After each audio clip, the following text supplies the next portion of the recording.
오늘 본문에서 살펴볼 믿음의 사람은 이스라엘과 라합입니다. 왜 둘을 한꺼번에 살펴보려고 하는 이유는 이 둘은 한 사건으로 묶여 있어요. 한 사건. 무슨 사건입니까?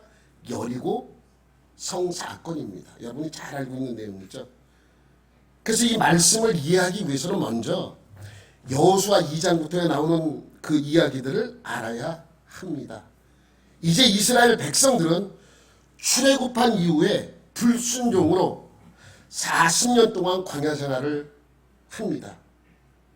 여러분, 이 40년간의 광야 생활은 믿음이라고는 찾아볼 수 없는 그러한 생활이었습니다. 그거 없어요. 40년간 무슨 그 안에서 어떠한 일이 있었고 믿음으로 행한 게 아무것도 없습니다. 그리고 40년이 지난 후 약속의 땅으로 들어가기 위하여 모압 광야에 모였습니다. 약속의 땅으로 가기 위한 준비를 시작합니다. 그 첫 번째 준비가 가나안 땅으로 정탐꾼을 보내는 일입니다. 그래서 2명의 정탐꾼을 선출하여 이제 그곳에 정탐하러 들여보냅니다.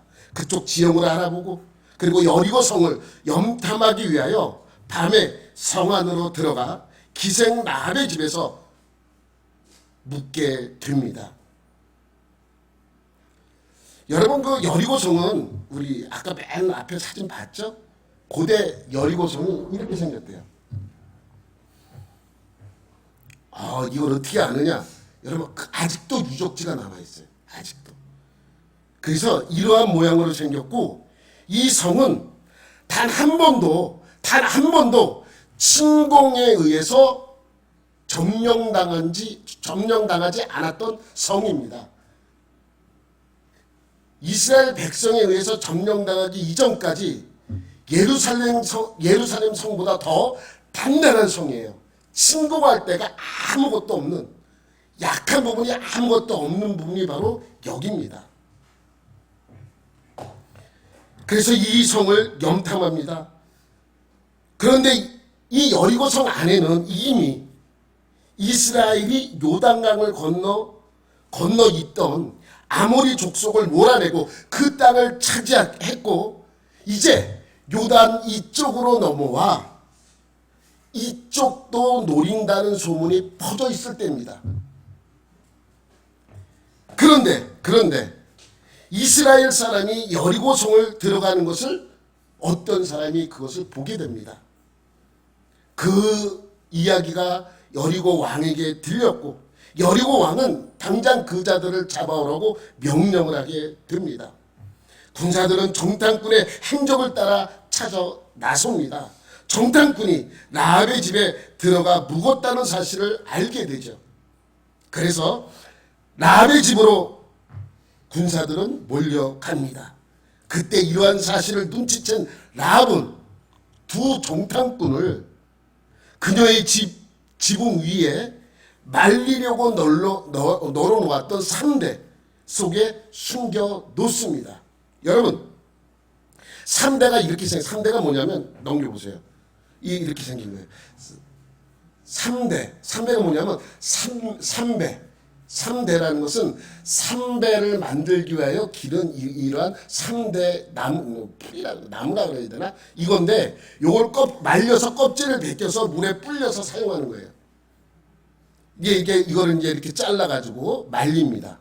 이게 말려요. 쭉 말리죠. 우리나라도 삼배 만들 때 똑같은 거예요. 그게 이제 옷의 재료예요. 여러분 그 제사장이 입는 세마포 옷도 이것으로 만들. 이게 재료예요. 그래서 넘겨보세요. 이들을 이렇게 지붕에 숨겨서 3대에 숨겨놓습니다. 그리고 그들을 찾으러 온 군사들이 그녀에게 묻습니다. 너 혹시 이러한 자를 봤냐? 그랬더니 시침이 뚝 떼죠. 두 사람이 오긴 왔으면 안 왔다 그러면 큰일 나죠. 이미 들어간 것을 본 사람들이 있기 때문에 두 사람이 오긴 왔는데 이미 갔다고 설명을 합니다. 여호수아서 2장 4절 말씀입니다. 과연 그 두 사람들이 내게 왔었으나 그들이 어디에서 왔는지 나는 그 사람을 잘 모른다. 왜냐면 여러분 우리나라 주막같이 생각하면 돼요.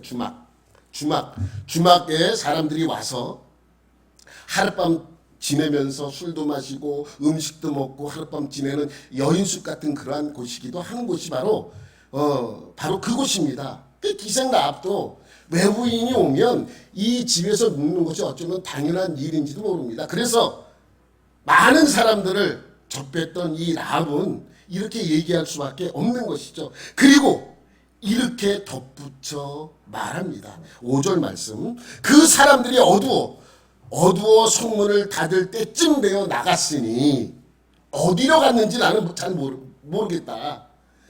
그런데 너희들이 급하게 따라가면 어쩌면 그들을 따라잡을 수도 있다. 능청스럽게 거짓말하는 거죠. 여러분 이게 얼마나 새빨간 거짓말입니까? 응? 내가 급하게 쫓아가면 아마 잡을 수도 있지 않겠느냐 이렇게 얘기를 합니다. 그래서 군사들이 그녀의 이야기를 듣고 요단강 나루터까지 쫓아갑니다. 급하게 쫓아갑니다. 그런데 그들이 보여요? 당연히 안 보이죠. 그들은 어디 있어요? 그녀의 집 위 지붕에 숨겨져 있기 때문입니다. 그렇게 군사들을 따돌린 라합은 정탐꾼에게 가서 성 밖으로 도망갈 수 있도록 줄을 달아 메어주고 또 도망가는 방법까지 알려줍니다. 너희가 지금 나루터 쪽으로 가면 잡힐 수도 있다. 그러니까 반대쪽 산으로 가서 3일 정도 숨어 있다가 3일 정도 지나면 수색하는 게 멈출 것이다. 그럼 그때쯤 나와서 돌아가라 라고 알려줍니다.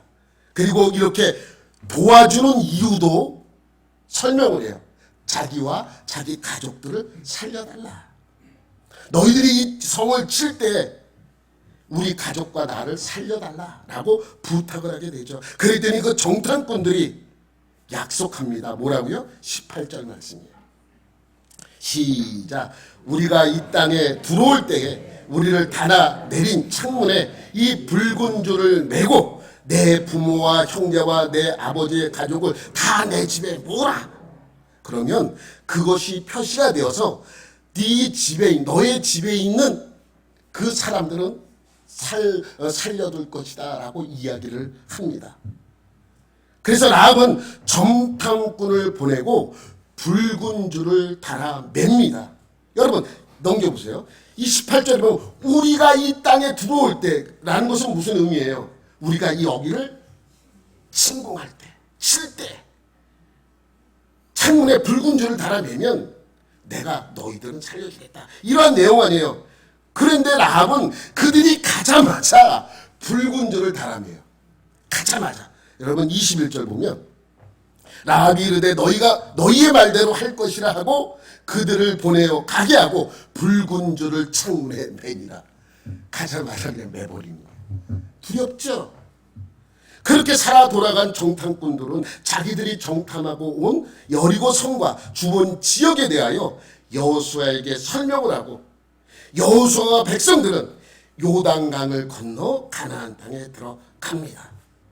그리고 그 가나안 땅을 요단강을 건너 이제 길갈에 진을 치고 첫 번째 하는 일이 바로 여리고성을 점령하는 일입니다. 그때 하나님께서 여호수아에게 여리고성을 점령하는 방법을 알려주십니다. 근데 그 방법이 특이해요. 여러분 다 아시죠? 여러분 성을 한번 보면 이게 북쪽으로 가면 거기에 틈이 좀 있는데 그쪽으로 가서 줄을 매고 뭐 이렇게 알려줘야 되잖아요. 어느 쪽이 약하고 어느 쪽으로 공격하고 이렇게 하고 저렇게 하고 알려줘야 되는데 그냥 여리고성을 돌랍니다. 그냥 여리고성을 돌래요. 이 성. 그것도 매일 6일 동안 한 바퀴씩 돌래요. 6일 동안. 한 바퀴 돌고 돌아오래요. 여호수아 6장 2절 3절 말씀이에요. 여호와께서 여호수아에게 이르시되 보라 내가 여리고와 그 왕과 용사들을 너희 손에 넘겨주었으니 너희 모든 군사는 그 성을 둘러 성 주위를 매일 한 번씩 돌되 엿새 동안 그리하라. 6일 동안 매일 가서 한 바퀴씩 돌래요. 그런데 그냥 돌지 말고 제사장을 앞세워서 도는데 나팔을 불래요. 나팔을 불면서 돌라고 말씀하고 있습니다. 4절 말씀이에요. 제사장 일곱은 일곱 양각 나팔을 잡고, 양각 나팔이라는 것은 이렇게 긴 나팔 있잖아요. 이렇게 큰 소리 내는 거. 아주 긴 거 말고 이렇게 긴 거 있어요. 이렇게 긴 거. 이 양각 나팔을, 그러니까 양의 뿔 나팔이에요. 언약궤 앞에서 나갈 것이요 일곱째 날에는 그 성을 7번 돌며 그 제사장들은 나팔을 불 것이며. 그러니까 언약궤 앞에 제사장들이 나팔을 불고 그 뒤에 언약궤를 앞세우고 그 뒤에 병사들을 쫓아가라고 말씀하고 있는 것입니다. 그러면 이제 그렇게 6일 동안 매일 한 바퀴씩 돌고 마지막 날에는 어떻게 하랍니까? 7바퀴를 돌래요. 마지막 7째 날에는 7바퀴를 돌라고 하십니다. 그리고 마지막 나팔을 길게 불면, 마지막 나팔은 길게 불래요. 그러면 이스라엘의 모든 사람들은 성을 향하여 한 성을 지르랍니다. 그러면 그 성이 무너질 것이다 라고 여호수아에게 하나님께서 알려주십니다. 여호수아는 그러한 이야기를 듣고, 하나님의 말씀을 듣고 백성들에게 그 이야기를 전합니다. 이제 이렇게 합니다. 무장한 선발대, 소수의 선발대, 무장한 선발대가 맨 앞에 가고, 그 다음에 제사장이, 7 제사장이 나팔을, 양각 나팔을 들고 갑니다. 그 뒤에 언약궤가 가고 그 뒤에 나머지 사람들이 이제 군사가 되어서 쫓아갑니다. 여러분 한번 생각해 보세요. 지금 싸움에 나가서 싸울 수 있는 사람만 몇 명이에요? 60만 명. 기억나시죠? 약 60만 명이에요. 조금 넘어 60만 명. 약 60만 명. 근데 여러분 지금 여기에는 60만 명, 어떤 분은 뭐 60만 명이 다 갔다 그러는데, 뭐 어떤 분은 또 나머지 백성들도 다 갔다 그래요. 그럼 200만 명인데 그건 불가능합니다. 불가능한 이유를 여러분에게 조금 더 보여드릴게요. 몇 명 정도 출동해? 저는 한 절반 정도 출동하잖아. 30만 명. 왜냐하면 가족들은 길갈에 머무르고 있기 때문에 군사들이 전부, 남자들이 싸울 수 있는 사람들 전부가 만약에 여기에 출동하면 거기에는 다른 사람들에 의해 침략을 당할 수 있기 때문에 그들을 보호하는 사람과 나누어 쓸 것입니다. 여러분, 제가 왜 여러분에게 60만 명이 다 출동하지 않았다고 이야기하냐면 이유는 여기에 있습니다. 그림 보면, 사진 보면 당시 여리고성의 둘레가 1km 정도 된대요. 1km. 그게 어떻게 1km가 되냐고. 여러분 지금도 남아있다 그랬죠. 한번 더 보시면 유적지예요. 여기 아무것도 없는 동그란 거 있죠. 이게 유적지예요. 이게 지금까지 그 말씀대로, 하나님 말씀, 그 위에 아무도 그 성에 집을 짓고 살지 않아요. 그 밑에부터 집을 지어서 요즘 찍은 거예요. 현대에 와서 이걸 찍은 건데, 이 무너진 이 탐원형, 여기가 여리고 성터예요. 그러니까 똑같죠. 다시 넘겨보면 그 당시 이중으로 벽이 되어 있어요.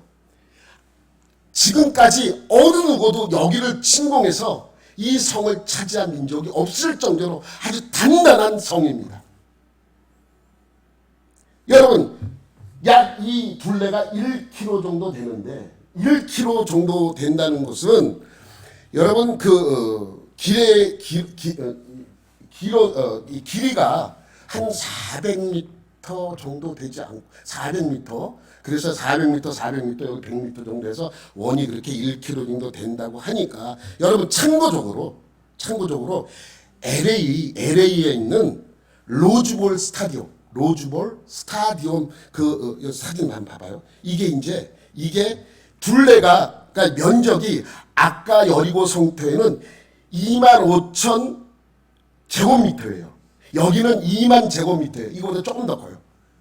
여리고 성이.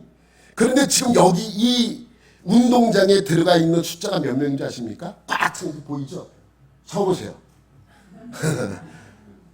99,560명이 들어갔네요. 10만 명이 들어가. 10만 명이 들어갔는데 여러분 생각해 보세요. 지금 요거보다 조금 더 큰 여리고 성터에 60만 명 간다고 생각해.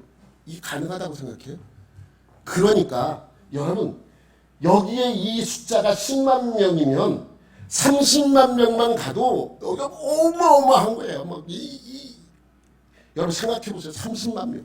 지금 이게 10만 명이고 30만 명이 몰려가서 이 주위를 돈다고 생각해 보세요. 그러니까 처음에 출발하는 사람이 한 바퀴 돌면 마지막 출발 안 한 사람들과 겹치게 되겠죠. 그 정도로 많은 숫자라는 거예요.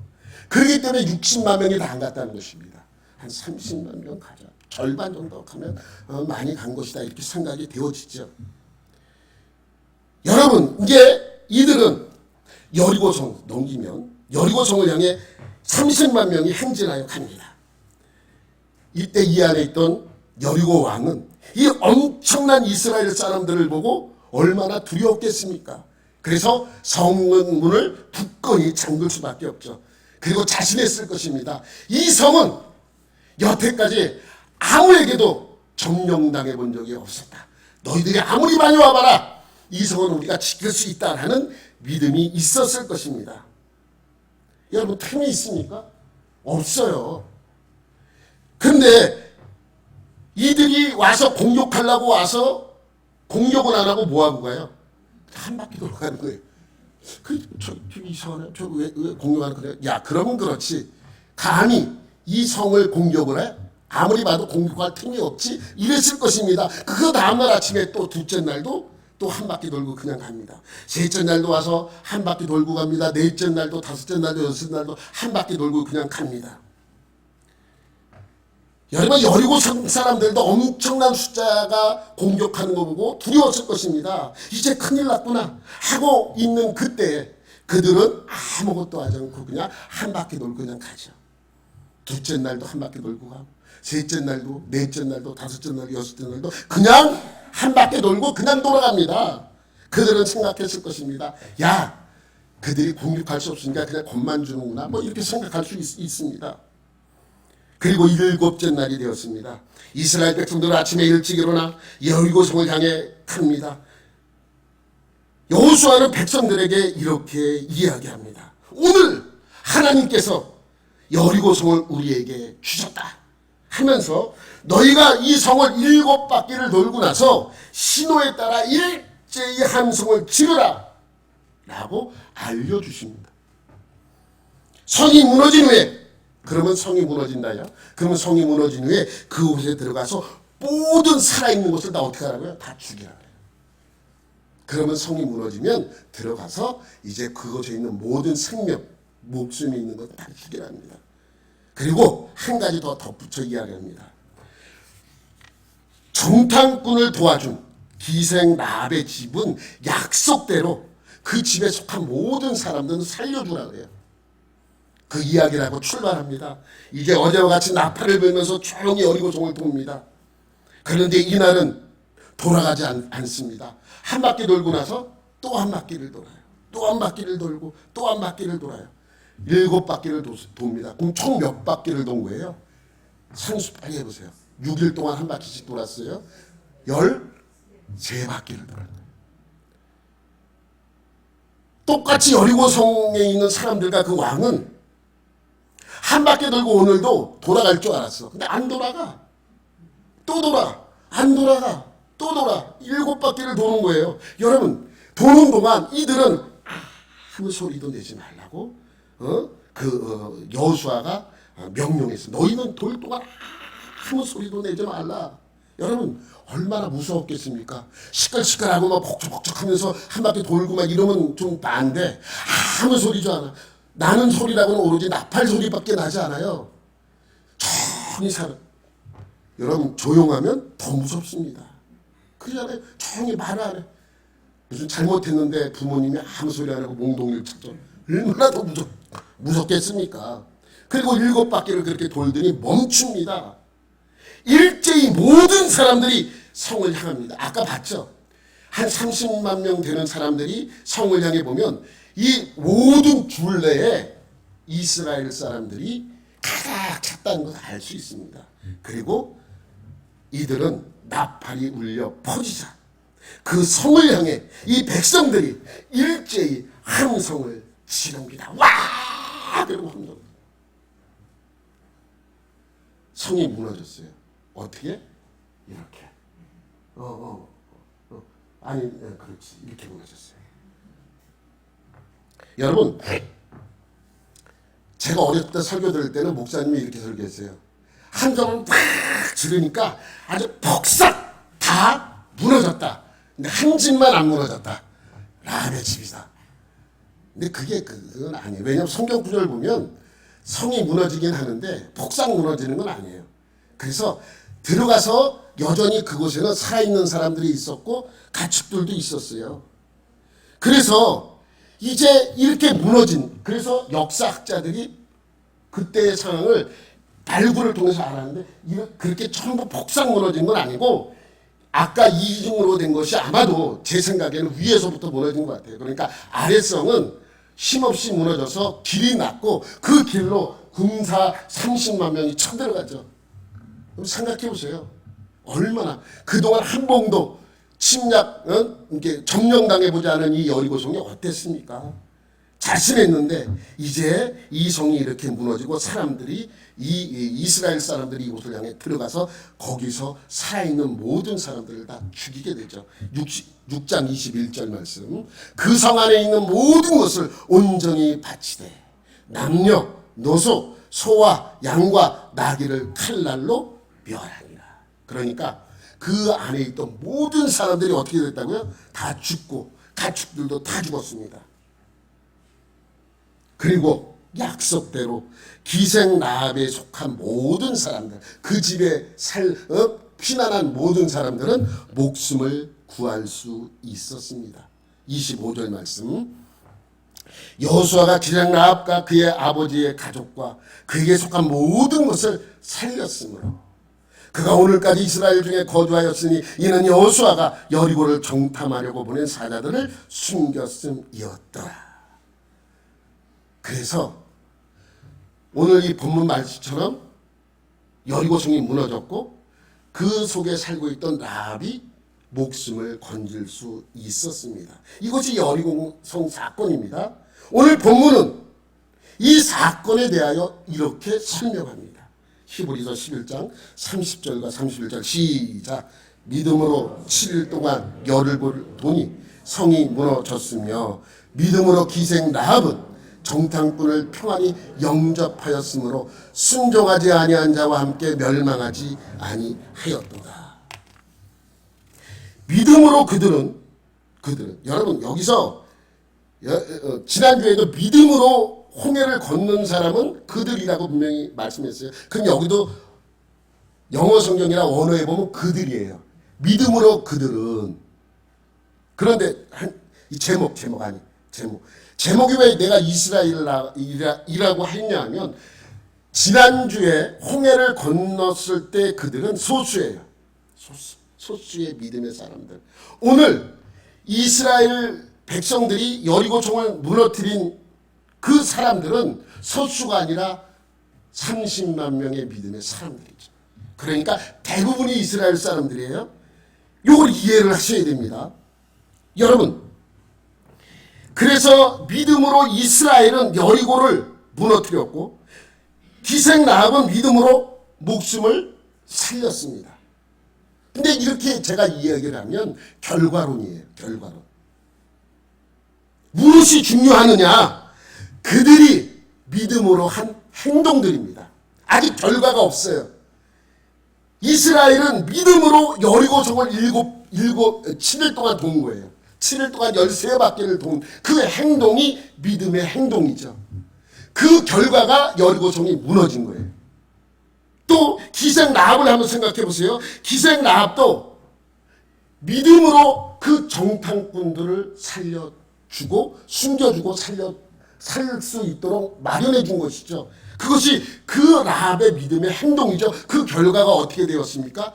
자기의 목숨을 살리는 그러한 결과를 낳은 것입니다. 그러면 기생 라합의 믿음은 무엇입니까? 정탐꾼을 도와주었기 때문에 멸망하지 않은 믿음. 이스라엘의 믿음은 무엇입니까? 7일 동안 여리고성을 돌고 그것이 무너진 믿음의 결과를 얻어낸 것이죠. 여러분, 여리고성은요, 우리가 이것을 또 한 번 얘기했지만 여리고성은 그렇게 무너질 수 있는 성이 아니에요. 예루살렘 성보다 더 아주 단단하고 외부에서 침략할 수 없는 성이 여리고성이에요. 그러니까 불가능에 도전한 거죠. 불가능한 거예요. 여러분, 믿음이 무엇입니까? 바라는 것들의 실상이고 보이지 못하는 것들의 증거라고 11장 1절에 설명하고 있습니다. 그래서 이스라엘의 믿음은 아직 성이 무너지지 않았지만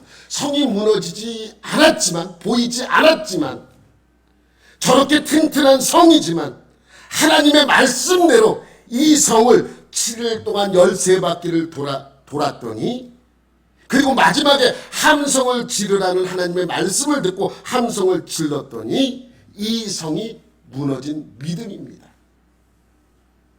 여러분, 지난주에 히브리서 11장 29절 말씀에 보면 믿음으로 그들은 홍해를 육지같이 건넜어요. 이때 그들은 소수예요. 소수, 몇 명 안 되는. 그래서 여기서는 이스라엘이라는 표현을 쓰지 못하는 것이고, 오늘 말씀에서는 이 30절 말씀에서는 믿음으로 여리고성을 무너뜨린 사건은 이미 40년이 지난 뒤입니다. 40년의 폐역의 시간이 지났습니다. 불순종의 시간이 지났습니다. 이 40년은 훈련의 시간이었습니다. 그리고 하나님 앞에서 불순종했던 많은, 거의 모든 사람들은 광야에서 다 죽었습니다. 홍해를 건널 때 몇 안 되는 소수의 믿음의 사람들이 있었지만 40년이 지난 지금 여리고성을 무너뜨릴 때는 반대로 대부분의 사람들은 믿음의 사람들이었습니다. 이 사람들은 출애굽 당시에 어떤 모습으로 하고 있었어요? 어리거나 아직 태어나지 않았어요.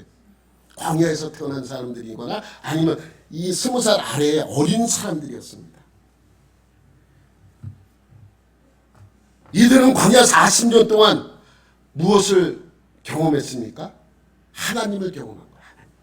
하나님이 어떠한 분이시고 어떻게 우리를 인도했다는 것을 경험했습니다. 그리고 그렇게 경험한 하나님께 순종한 것이죠. 뭐가? 여리고성을 돌라고 한 그 말씀에 순종한 것입니다. 여러분, 믿음은 순종입니다. 하나님께서 이들에게 여리고성을 점령할 때 너희들은 이렇게 해서 저렇게 해서 이렇게 공격하고 이렇게 넘어가고 이렇게 던지고 뭐 이렇게 하라고 말씀하지 않아요. 전술도 없습니다. 아무 전술도 없어요. 어떻게 공격하라는 말씀도 없습니다. 그들의 약점이 어디라고 말씀하고 있지도 않아요. 그냥 돌래요.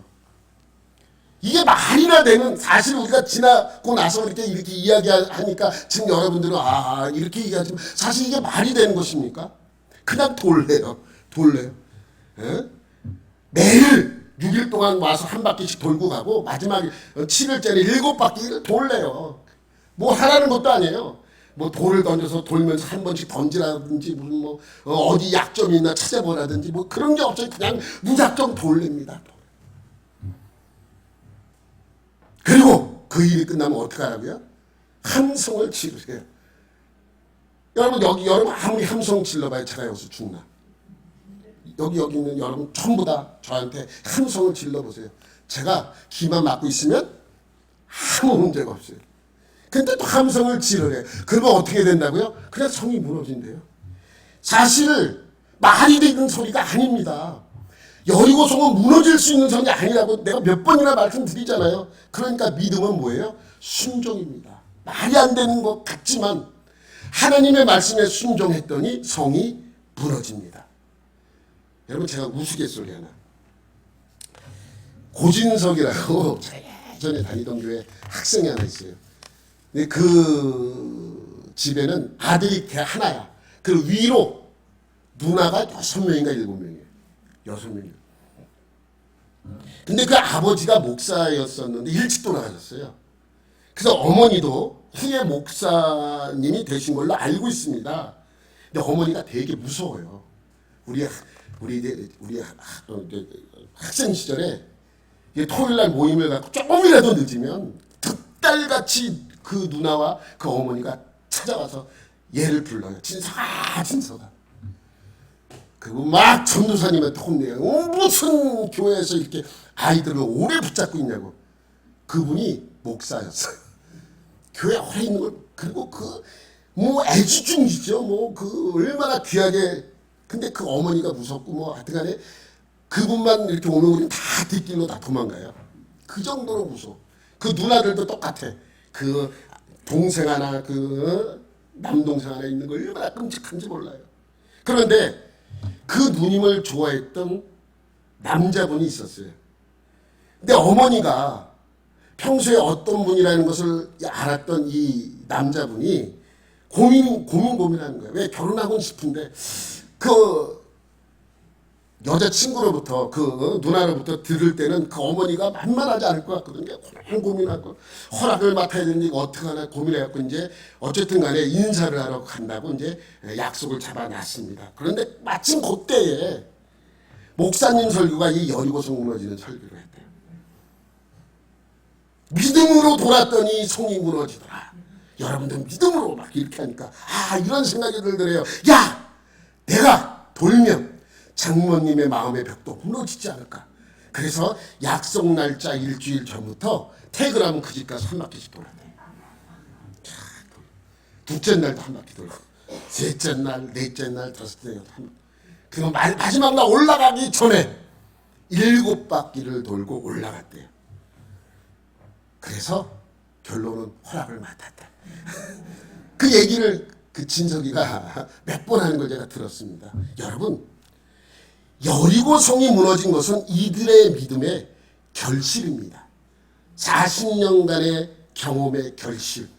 7일 동안 13바퀴를 돌고 함성을 지르면 성이 무너진다는 하나님의 말씀, 말도 안 되는 이 이야기의 순종한 결과가 바로 이것입니다. 믿음은 하나님 말씀에 뭐 하는 것이라고요? 순종하는 것입니다.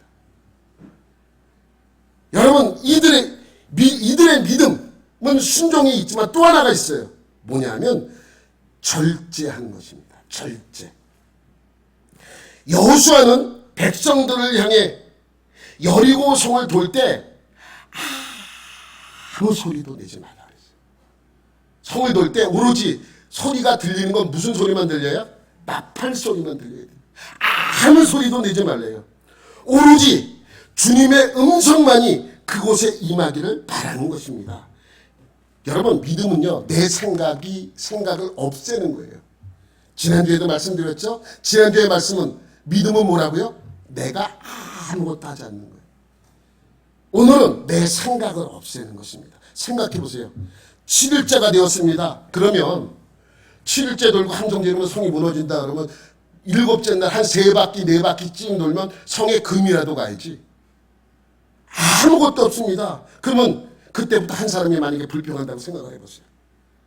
그러면 그 불평은 전염병처럼 먼저 모든 사람들에게 전염되는 거예요.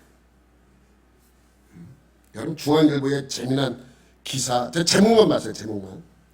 이번 총선에서 여당이 진 것은 팥값 815원 때문이다.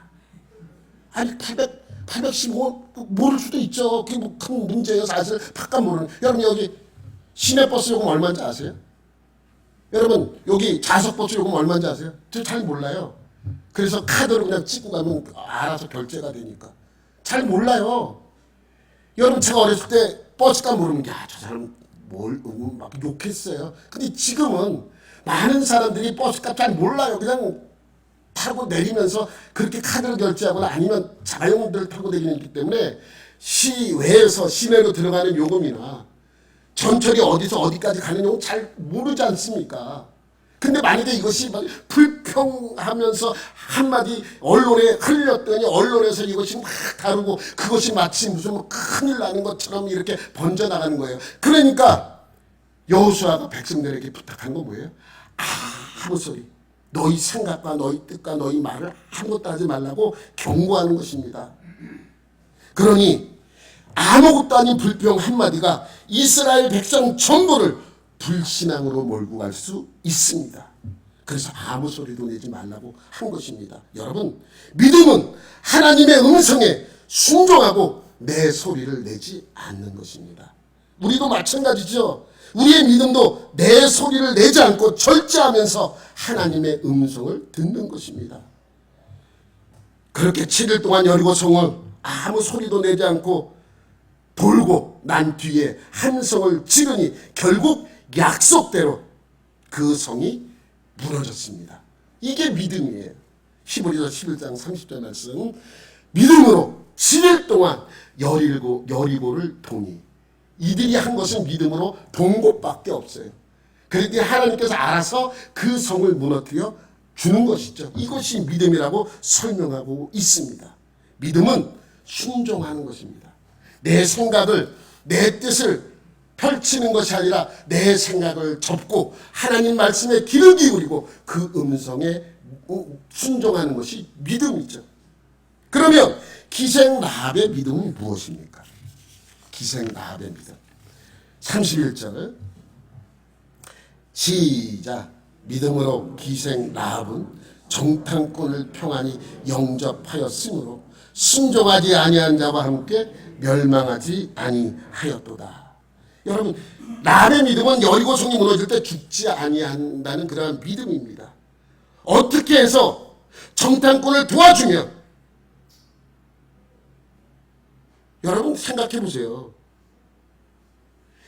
히브리서 11장을 제가 여러분에게 설교를 시작할 때 믿음은 무엇이 근거가 되어야 된다고 여러분에게 설명드렸습니까? 말씀. 우리의 믿음은 말씀이 그 근거가 되어야 돼요. 나는 할 수 있어. 이거는 믿음이 아니에요. 응? 신념이에요, 신념. 신앙이 아니라 신념이에요. 나는 이거 할 수 있어. 우리 아들은, 우리 집은 나는 성공할 수 있어. 이거는 신념이에요. 근데 하나님이 내가 너를 들어 사용할 것이고 내가 너를 성공하게 할 것이다 라고 나에게 말씀을 했다면 그것은 신념에서 신앙으로 넘어가는 것이죠. 그러니까 모든 믿음에는 말씀이 근거가 되어야 한다라고 말씀을 드렸습니다. 그래서 믿음은 들음에서 나며 들음은 그리스도의 말씀으로 말미암는다고 로마서 10장 17절에 말씀하고 있죠. 믿음은 말씀으로 말미암느니라. 그래서 아브라함의 믿음도 무엇이 근거가 됐습니까? 하나님의 약속의 말씀이 근거가 되었어요. 모세의 믿음도 하나님의 말씀이 근거가 되었고 홍해를 건널 때의 믿음도 말씀이 근거가 되었습니다. 여리고성을 무너뜨릴 때도 하나님의 말씀의 순종, 하나님의 말씀이 그 근거가 되었습니다. 그런데 오늘 기생 라합에게 언제 하나님의 말씀하셨습니까? 언제 하나님의 라합과 약속했습니까? 없었습니다. 31절 다시 한번 볼게요. 믿음으로 기생 라합은 정탐꾼을 편안히 영접하였으므로 순종하지 아니한 자와 함께 멸망하지 아니하였도다. 그럼 라합의 믿음의 근거는 무엇입니까? 하나님의 약속의 말씀이 없었어요. 근데 믿음으로 기생 라합은 이렇게 했다라고 말씀하고 있죠. 이 라합의 믿음의 근거는 무엇입니까? 말씀입니다. 말씀. 이걸 여러분 잘 이해를 하셔야 됩니다. 여러분 그의 믿음은 어디서 찾을 수 있냐면 그의 고백 속에서 찾을 수 있습니다. 라합이 정탐꾼을 지붕에 숨길 때 돕는 이유에 대하여 이렇게 설명합니다. 여호수아서 2장 8절부터 10절까지의 말씀이죠. 또 그들이 눕기 전에 라합이 지붕에 올라가서 그들에게 이르러 말하되 여호와께서 이 땅을 너에게 주신 줄을 내가 아노라. 우리가 너희를 심히 두려워하고 이 땅 주민들이 다 너희 앞에서 간단히 농나니 10절. 이는 너희가 이 근거가 여기 있어요. 이는 너희가 애굽에서 나올 때 여호와께서 너희 앞에 송이물을 마르게 하신 일과 너희가 요단 저쪽에 있는 아모리 사람의 두 왕 시온과 옥에게 행한 일 곧 그들을 전멸시킨 일을 우리가 들었음이니라. 그 말씀을 들었죠. 여러분 라합은 듣고 믿었습니다. 여러분 처음에 예수를 믿을 때 하나님이 여러분에게 꿈에 나타나서 환상으로 말씀해 주셔서 여러분이 믿었습니까? 어떤 사람이 여러분에게 예수를 전했기 때문에 그 예수를 듣고 믿었던 거죠. 똑같은 거예요. 우리가 누군가가 전해준 말씀을 듣고 믿을 때 믿음의 사람이 될 수 있었던 것처럼 라합은 듣고 믿은 것이죠. 여러분 두 가지 사건을 믿었어요. 하나는 홍해를 건너서 애국 군대를 물리친 일도 들었고, 요단 건너편에 있는 아모리 족속 시온과 옥을 쳐서 물리치고 그 땅을 그들이 다 가져갔다는. 여러분 그 당시에 애국 군대나 그 당시 시온과 옥이 건설한 나라의 군대는 대단한 군대들이에요. 근데 그들을 쳐서 그들이 힘 없이 무너졌다는 그 사실만으로 간담을 서늘하게 했다라고 설명하고 있습니다.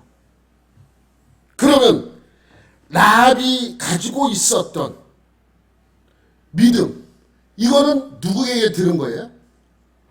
선지자가 라합에게 등장해서 설명한 적이 있습니까? 없습니다. 여러분 라합의 직업에 우리는 주목을 해야 돼요. 그는 뭐예요? 기생이에요. 주막에서 오고 가는 사람들이 하룻밤 쉬고 가고 또 몸을 팔면서 이렇게 지내던 기생이에요. 성경은 분명하게 기생이라고 설명하고 있습니다. 여러분 어떤 성경은 이 기생을 창녀라고 소개한 성경도 있어요. 번역을. 그러니까 기생이라는 말은 우리는 주목해서 봐야 돼요. 많은 사람들이 그곳에 오고 가면서 그 이야기를 들은 거예요. 그 민족이 어떠한 민족인가? 하나님이 도와줘서 애굽을 건넜고 애굽의 홍해를 건너면서 그들을 물리쳤고 시온과 옥의 군대를 물리친 그 이야기를 들은 것이죠. 여러분 이 일은 정말 대단한 것입니다. 여러분 이 라합에게 그러한 하나님의 일을 정해주었던 사람들은 믿는 사람들이에요? 믿지 않는 사람들이에요? 여러분 생각할 때 믿지 않는 사람들이죠. 그냥 그들도 봤는데 야 이거 시온과 옥이 다 도망갔네. 애국 군대가 다 끝나버려. 이거를 들었고 이 라합에게 그 이야기를 전해준 거죠. 이야기를 한 거예요. 야 내가 그 지방을 돌아서 오는데 나그네들이 그 일을 경험했고 그들을 보았고 그 이야기를 라합에게 했던 것이죠. 여러분 믿음은 무엇입니까? 하나님이 하셨다는 것을 믿는 것입니다. 하나님이 하셨다. 근데 라합에게 주신 말씀은 하나님께서 불신자를 통해서도 일을 하신다라는 것을 알 수 있습니다. 여러분 불신자를 통해서 어떻게 복음이 전해질 수 있고 그 복음을 들은 사람들이 믿으면 그들도 구원을 받는 것이죠. 여러분 재밌는 얘기 하나 제가 지금으로부터 150년 전에 영국의 찰스 스펄전이라는 목사님이 들어보셨죠? 이름 한 번쯤 다 들어보셨을 거예요. 그분이 설교를 무지무지하게 잘하셨다. 사람들 마음을 감동을 많이 시켰고 그래서 많은 사람들이 그분의 설교를 듣고 깨지고 예수를 믿기 시작을 했답니다. 그렇게 다니면서 부흥회를 하는데 이제 어느 날 술집에 한 구석에 한 남자가 전날 아내의 강압에 의해서 간곡한 부탁에 의해서 그 스펄전 목사님의 부흥회를 참석한 이야기를 합니다. 근데 이분이 그 설교를 듣고 예수를 믿고 이 사람에게 복음을 전하려고 이 이야기를 한 것이 아니라 너무 생생해서 그때 스펄전 목사님이 예수 믿지 않는 사람들이 지옥에 갈 텐데 그 지옥이 어떻다는 것을 설명하는 그러한 설교를 하셨대요. 근데 그 설명이 너무 생생해서 그때 놀랬대요. 그렇다고 변화를 받고 믿은 건 아닌데 그냥 그렇게 가서 그 경험을 한 이야기를 그 스펄전 목사님의 흉내를 내면서 그 술집에서 친구에게 그 이야기를 했대요. 흉내를 내면서. 근데 그 사람의 옆 테이블에는 또 다른 사람들이 술을 홀짝 마시는 다른 사람이 있었는데 흉내를 낸 그 사람의 설교를 이 사람이 듣고 이 사람이 눈물을 흘리기 시작하고 회개를 했대요. 여러분 이 이야기는요 지금까지도 유명한 이야기로 남아있는 이야기입니다. 스펄전 목사님의 설교를 술집에서 한 사람이 흉내를 냈더니 그 옆 테이블에서 그 흉내낸 설교를 듣고 변호를 받고 예수를 영접한 사건. 여러분 하나님께서는 믿지 않는 이방인들을 통해서도 믿지 않는 사람들을 통해서도 사역하시고 그 일을 하시고 계십니다. 여러분, 라합이 하나님의 백성이 아닌 이방인들로부터 그 이야기를 듣고 어떻게 했습니까? 그 이야기를 믿은 거예요. 하나님이 하셨다라고 하는 그 일을 믿은 것이죠. 여러분, 우리의 믿음도 어디에 있습니까? 여리고성이 무너졌대가 아니고 3,500년 전에 하나님께서 이스라엘 백성들을 사용하기 위해서 여리고성을 무너뜨렸다는 것을 믿는 믿음입니다. 하나님이 하셨다는 것을 믿음입니다. 많은 자기 신학자들이 뭐라 그럽니까? 그때 거기에 지진이 났대. 그래서 그 경관성이 마침 소리를 지르니까 그때 지진이 나서 갈라져서 그때, 여러분, 지진도 누가 허락해야 납니까? 하나님이 하는 거예요. 근데 자꾸만 그것을 인본주의적으로 몰아가는 것입니다. 하나님이 천지를 창조하셨어. 그럼 천지를 창조하신 것입니다. 진화론이 어떻고 어떻게 해서 진화했고 인간들이 아무리 설명해도 결국 누가 하신 거예요? 하나님이 하신 것입니다. 이것이 믿음이에요. 여러분, 우리의 믿음의 근거가 무엇에 있어야 합니까? 하나님의 말씀과 예수님이 말씀의 그 근거가 되어야 합니다. 그리고 또 한 가지, 믿음에는 하나님이 하신 일을 믿는 것입니다. 하나님이 나를, 천지를 창조하신 그분이, 여리고성을 무너뜨린 그분이, 홍해를 갈랐던 그분이 오늘 나를 불러서 나를 이 자리에 앉혔다고 믿는 믿음이 우리의 믿음이 되어야 하는 것이죠. 그러니까 성경에 기록한 모든 일은 하나님이 하시고 하나님이 이루셨다는 것을 믿는 것이 믿음입니다. 성경에는 하나님께서 이 세상을 창조하셨다고 기록되어 있습니다. 그럼 그렇게 그냥 믿으면 되는 거예요. 하나님이 하셨다는 믿음. 이것이 라합을 통해서 주시는 말씀이기도 합니다. 세상 사람들은 진화론과 같은 것들을 믿으며 하나님의 하신 일에 대하여 믿지 않습니다. 믿음이 없는 사람입니다. 하나님이 2마리의 물고기와 5개의 보리떡으로 5,000명을 먹이고 12광주리를 남게 하셨다라고 예수님이 하신 일을 우리는 믿는 것이죠. 근데 믿지 않는 사람은 뭐라 그럽니까? 그거 어떤 애가, 꼬마애가 2마리 물고기 5개의 보리떡을 가져오니까 너도 나도 사람들이 가져와서 그렇게 말도 안 되는 일을 자꾸만 인본주의적으로 그것을 해석하려면 문제가 생기는 거예요. 우리의 믿음은 뭐예요? 단순해야 돼요. 믿음은 복잡하지 않습니다. 믿음은 뭐라고요? 그냥 그렇게 믿으면 되는 것입니다. 라합이 그랬던 것처럼. 그래서 라합이 어떻게 되었습니까? 목숨을 건지고 자기뿐만이 아니라 자기 가족, 자기 집에 피해 있는 모든 사람들이 목숨을 구하는 역사가 이루어진 것이죠. 여러분, 우리의 믿음도 마찬가지입니다. 하나님이 하신 모든 일을 믿고 그 하나님께서 아들 예수를 보내어 우리를 구원하시는 것 또한 하나님이 하신 일로 믿고 받아들이면 되는 것입니다. 복잡하지 않아요. 이러한 것들이 믿는 믿음이 되어야 하는 것이죠. 여러분 모두 하나님과 예수님께서 하신 일을 믿으며 그 믿음을 하나님께 인정받는 여러분 되시기를 예수님의 이름으로 축원합니다. 하나님 아버지 감사합니다.